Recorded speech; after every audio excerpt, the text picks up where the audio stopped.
Galit si Manila City Mayor Isko Moreno Dumagoso sa mga nangyaring gulo sa lungsod kahapon kasabay ng mga kilos protesta. Sa kanyang pag-iikot kagabi, tumambad sa kanya ang iniwang pinsala ng mga grupong nanggulo. Ayon kay Yorme, sisiguraduhin niyang mananagot ang mga responsable sa insidente. Nag-decision sila ng ganyan, then we will throw the books to them. All those damages, government properties,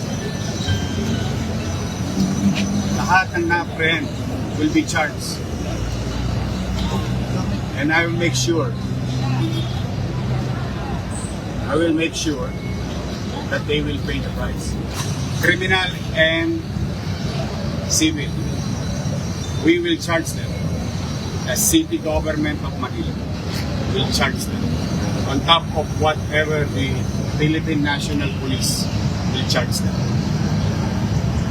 Pagsisisihan nila yan. Nasa 100 na ang naaresto kaugnay ng panggugulo, paninira at pananakit at marami sa mga ito ay mga kabataan.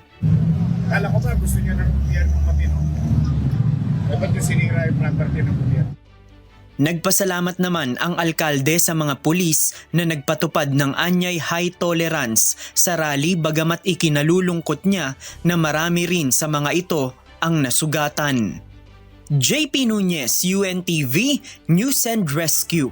Diyos ang aming sandigan, serbisyo publiko ang aming pinahahalagahan.